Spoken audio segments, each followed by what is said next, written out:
Bonjour à tous, aujourd'hui on est le 24 décembre, petite visite au rucher. Donc aujourd'hui ce que je vais faire, je vais vérifier les réserves, si les ruches ont suffisamment de réserves. Donc à cette époque en général, je contrôle les réserves et en même temps je vérifie aussi l'infestation des varrois suite au premier traitement. J'ai fait un premier traitement fin août, début septembre et j'ai retiré les lanières au bout de 2 semaines. Maintenant ce que je vais faire, je vais vérifier si le traitement était efficace. Avant je vais nettoyer les plateaux. Parce que le problème, c'est que sous les plateaux, là, il y a plein de déchets, plein de débris. Donc là, je ne vois pas trop s'il y a des chutes naturelles. Donc je vais nettoyer les plateaux et au bout de 48 heures, je vais vérifier s'il y a la présence de varroa ou pas.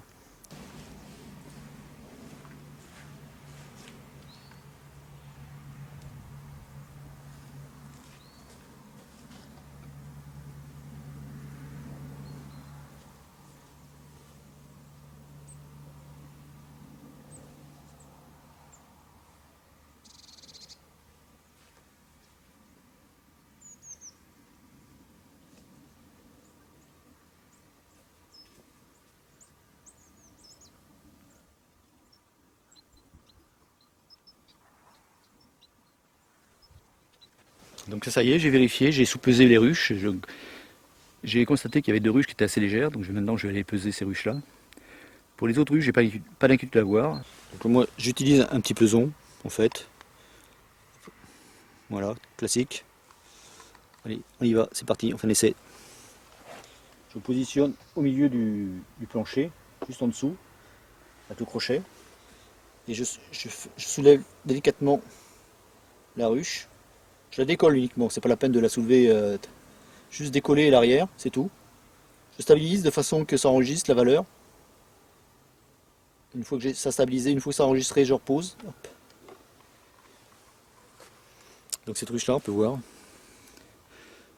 une valeur de 12,41.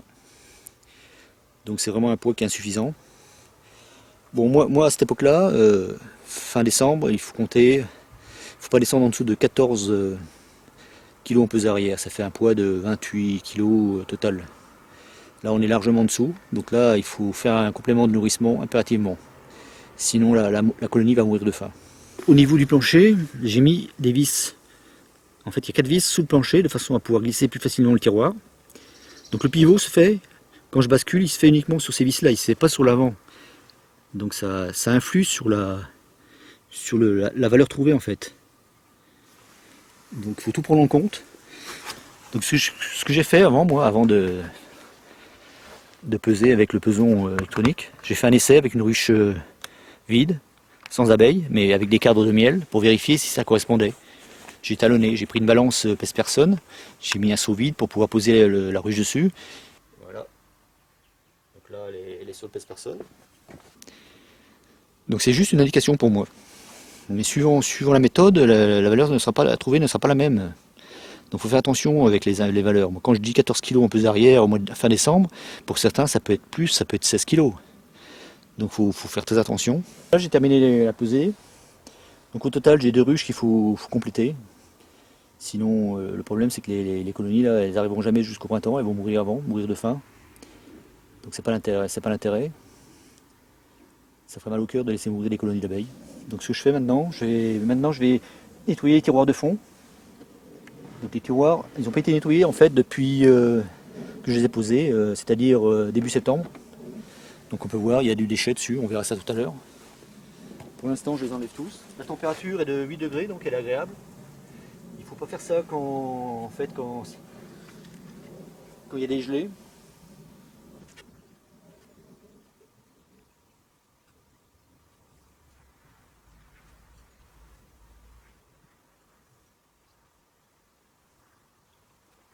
Donc ça y est, j'ai retiré tous les tiroirs de fond. Donc avant de les laver, j'ai quand même jeté un œil dessus. Vérifier s'il n'y a rien d'anormal. Donc par exemple, sur ce tiroir là, on peut constater que la colonie se trouve à l'avant de la ruche. Elle se trouve à l'avant, elle occupe pratiquement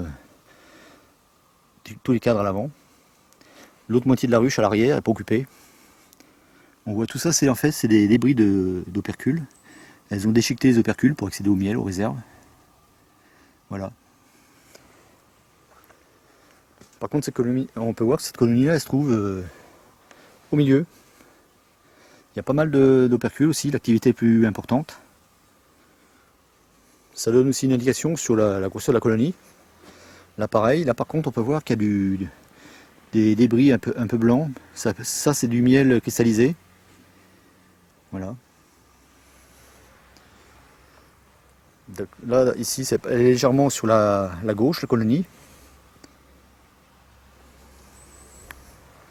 Là elle est au milieu. Donc je continue, là on voit, là c'est pareil, on voit tous les débris qui sont pratiquement au milieu. Là les débris se trouvent plus à l'avant. C'est normal, à l'avant il fait plus chaud, le soleil frappe directement l'avant, donc il chauffe plus vite. L'avant de la ruche chauffe plus vite. Voilà. En général, les colonies les plus faibles sont plus à l'avant et les plus fortes sont réparties sur le milieu de la ruche. Là par contre, il n'y a pas du tout de débris, ce qui veut dire qu'il n'y a pas d'activité dans la ruche. Donc là c'est plus inquiétant. Voilà. Soit c'est une colonie qui a déserté la ruche, ou alors une colonie qui est morte dans la ruche.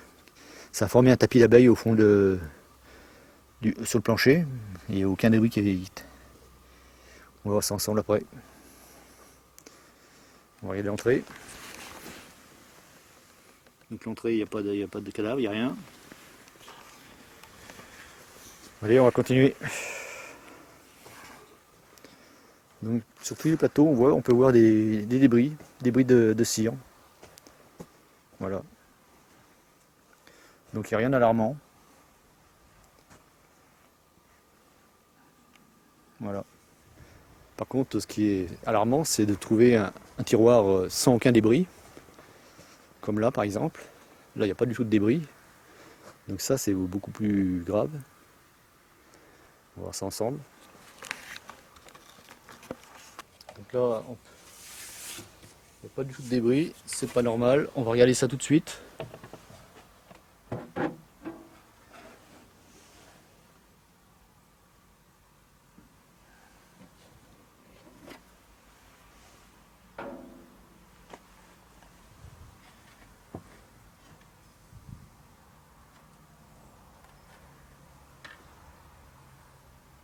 Bon, c'est normal de ne pas avoir d'abeilles à cette époque-là, parce que les abeilles peuvent se trouver en fait au fond de la ruche. Ce qu'on va regarder, c'est une petite lampe pour vérifier si je vois pas d'abeilles. J'ai pas une petite lampe, voilà. Petite lampe toute simple. Celle-là, c'est une frontale. Donc je regarde l'intérieur. Non, je vois pas d'abeilles. Donc ça, je le fais uniquement dans ce cas-là en fait, parce qu'il n'y a pas d'activité, donc forcément. Je ne vais pas trouver d'abeilles à l'intérieur. Ce que je peux faire, c'est je peux aussi soulever un cadre. Ah merde. Ah ouais, c'est vrai, j'ai oublié de mettre des abeilles dans celle-là. T'es con. Bon allez, on coupe. En fait, c'était pour vous montrer que sur le plateau, on peut trouver pas mal d'indications intéressantes. Par contre, quand on ne trouve pas de débris, c'est qu'il y a un problème, forcément. C'est qu'il n'y a pas d'activité dans la ruche. Donc, faut se poser la question, pourquoi il n'y a pas de débris. Donc la meilleure solution, c'est d'ouvrir la ruche et de regarder. Voilà. Mais par contre, là, ça marche parce qu'il y a un tiroir. Certaines ruches, des planchers en bois, il n'y a pas de tiroir, donc on peut utiliser une feuille de Bristol et glisser la feuille par l'entrée et la laisser 48 heures et vérifier s'il y a des chutes de débris, par exemple. C'est une méthode aussi qui est facile à mettre en application. Et ça permet de situer la colonie dans la ruche et de voir surtout s'il y a une activité. Et aussi de permettre de vérifier les chutes de varroa, les chutes naturelles de varroa. Donc là, c'était un cas exceptionnel. C'était pour montrer un peu les différents cas qu'on peut trouver. Mais ce cas-là peut arriver. Mais bon, avoir un plancher, un tiroir de fond aussi propre, non, pas possible. Il y aura forcément des débris. Si on ne trouve pas des débris de cire, on peut trouver des débris de Phosphine, par exemple, des déjections, des bâtonnets marrons. Parce qu'en général, quand il n'y a plus d'abeilles, c'est la Phosphine qui prend la place. Là, c'est pas le cas, c'est normal, c'est un tiroir que je venais de mettre. La ruche, pareil. Bon, je l'ai sorti, c'est pour en même temps expliquer comment on peut procéder pour le nourrissement. Ce qui est important aussi, au niveau d'une ruche, en fait, c'est au niveau des jointures du nourrisseur, par exemple, ou alors du couvre-cadre. Parce que souvent je vois des fois sur des vidéos, je vois les ruches avec les jointures apparentes. Moi j'appelle les jointures, c'est la partie en fait ici, à ce niveau-là. Moi je parle de jointure, voilà, là c'est la jointure en fait, entre le nourrisseur et le corps de ruche. Donc il m'arrive de voir des fois les toits, de voir les jointures apparentes, les toits légèrement au-dessus. Donc là c'est pas tellement conseillé, pourquoi? Tout simplement quand il pleut, l'eau arrive à se faufiler entre la jointure là. Donc ça a un apport d'humidité à l'intérieur de la ruche qui n'est pas très bon pour les abeilles. Il faut éviter l'humidité l'hiver. Donc c'est pour ça qu'il faut que le toit recouvre la jointure. Voilà. Je ne sais pas si vous avez remarqué, moi sur mes ruches, quand je mets les nourrisseurs, je ne mets pas les couvre-cadres en bois. Je mets uniquement le plexi. Voilà. C'est pour éviter en fait, parce que avec le couvre-cadre en bois, ça va laisser les jointures apparentes, un peu comme ça. Donc c'est pas très bon. Alors hop, j'enlève le couvre-cadre en bois, ça me permet de gagner un peu quelques centimètres. Et hop, on voit plus la jointure. Donc ça y est, j'ai terminé le nettoyage des tiroirs. On peut voir, ils sont bien propres là. Donc ce que je vais faire maintenant, je vais compléter les réserves dans 2 ruches. Il y a celle-là aussi à compléter et celle-là. Le poids est en dessous de 14 kg, donc il faut le complète. Avant, je vais remettre les tiroirs. Donc les tiroirs, là, hop, on va les remettre en place. Donc, comme je disais, moi je mets 4 vis en dessous du plancher de façon à glisser les tiroirs facilement. Sinon, ils frottent contre les parpaings. Tandis que là, ils glissent nickel. Voilà. Donc dans 48 heures, je ferai un contrôle des chutes naturelles de varroa. Vérifier. Et à la suite de ça, si je vois beaucoup de chutes, je ferai un traitement complémentaire à l'acide oxalique.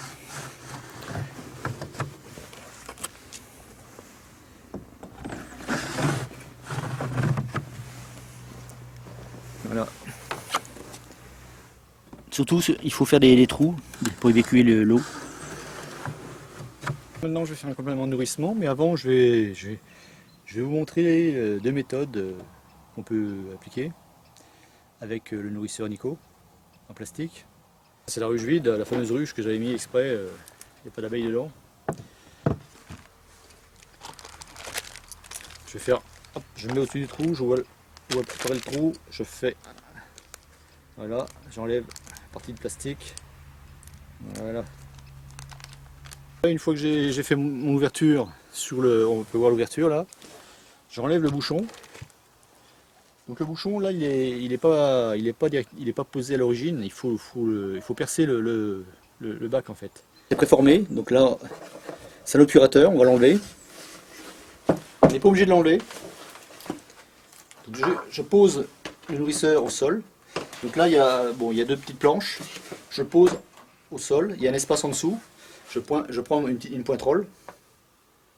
Voilà.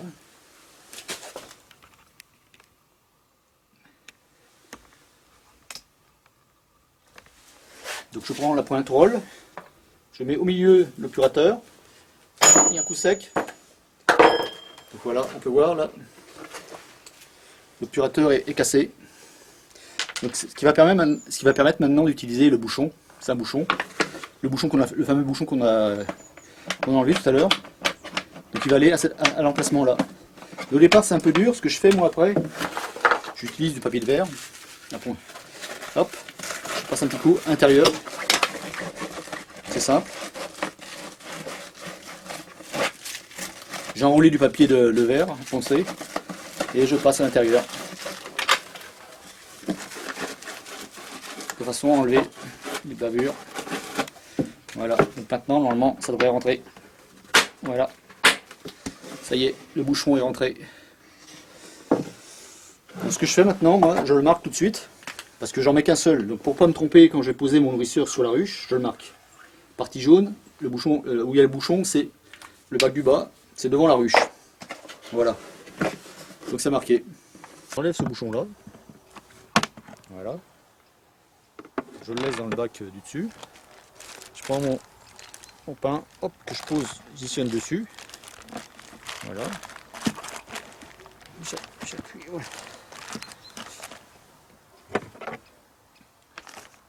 Et je referme. Terminé. Et la deuxième solution aussi, c'est une solution qui peut être appliquée aussi sur des ruches, des colonies beaucoup plus faibles. C'est de mettre directement le pain directement sur la tête des cadres. Donc là pareil, on met au plus près, on situe la grappe. Admettons, si elle est là, on va mettre le pain plus, voilà, ici. Et une fois qu'on a mis le pain de miel ou de candy, ça peut être du candy, surtout l'hiver, il ne faut pas donner de liquide, il faut donner du solide. On place un petit morceau de plastique pour conserver la chaleur. On reprend le nourrisseur, hop, on le tourne et on positionne à l'envers, comme ça, dessus. On voit, il est à l'envers, directement dessus, voilà. Donc là, le bloc de candy ou de miel, il est directement situé au-dessus de la petite grappe. Donc là, les abeilles auront plus facile à accéder aux réserves. Elles n'auront pas besoin de monter au niveau du trou. Donc ça, c'est une méthode qui marche bien aussi. Mais l'inconvénient de ces méthodes-là, il faut décoller le nourrisseur. Et j'aime pas trop d'ouvrir, moi, déranger les abeilles l'hiver. Donc là, je vais faire un complément. Voilà, j'enlève le... Donc là, on se retrouve dans la même configuration. Donc là, j'ai mon nourrisseur avec le fameux bouchon là. Voilà. Je sais pas si on veut le voir. Donc là, je vais positionner le pain de candy, le trou du pain pas de candy, de miel, directement au-dessus du trou du nourrisseur. Avant, j'ai enlevé le bouchon. Je vais prendre le leaf card pour enlever le bouchon. Voilà. Je fais attention qu'il n'y ait pas d'abeilles. Ah si, elles sont juste là. Hop. Je m'arrange que le trou soit juste en face. Voilà. Allez hop.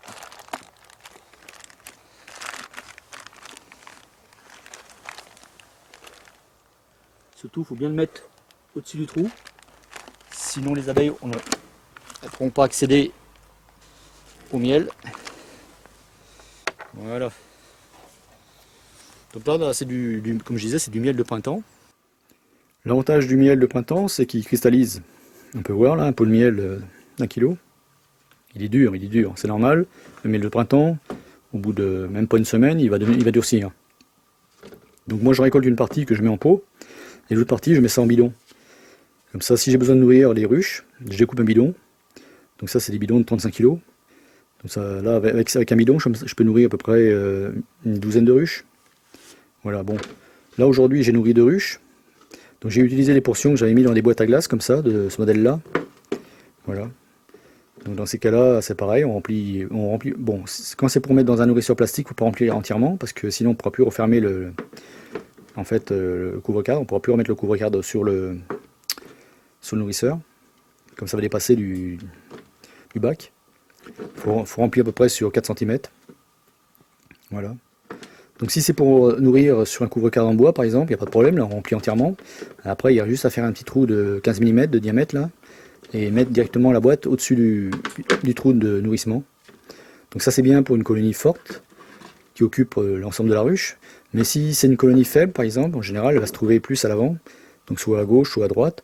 Donc l'idéal aurait été de faire des trous à l'avant, 2 trous, un trou dans chaque angle en fait, et disposer la boîte vraiment au-dessus de la grappe, au plus près en fait. L'inconvénient d'une petite grappe, c'est que l'hiver, elle va pas se déplacer en fait, elle peut mourir à côté des réserves, donc c'est pour ça qu'il faut mettre au plus près. 5 jours après avoir nettoyé les toirs de fond, je vais faire un contrôle, un comptage des varrois tombés. Donc j'ai pas pu le faire avant à cause du froid, on a eu des gelées assez fortes. Donc je vais le faire tout aujourd'hui.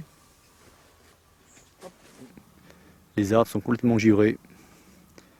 C'est normal, la température est descendue à moins 6 degrés ce matin. Il y a 2 jours, il faisait à peu près 8 degrés. J'en avais profité pour nettoyer les tiroirs de fond des ruches, de façon à faire un comptage des chutes naturelles des varrois. Je pensais vérifier aujourd'hui, mais je n'ai surtout pas touché aux ruches aujourd'hui. On risque de faire tomber les abeilles, de décrocher les abeilles de la grappe, et dans ce cas-là, elles sont mortes. Donc là, le premier par exemple, bon, il y a beaucoup de débris de cire.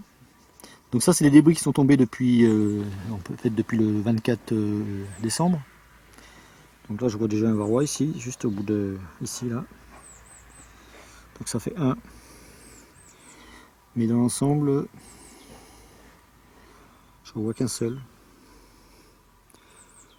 Donc là c'est bon. Donc ça c'est un varroa.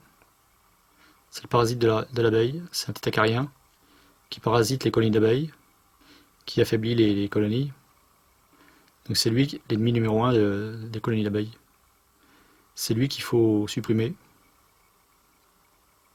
Absolument.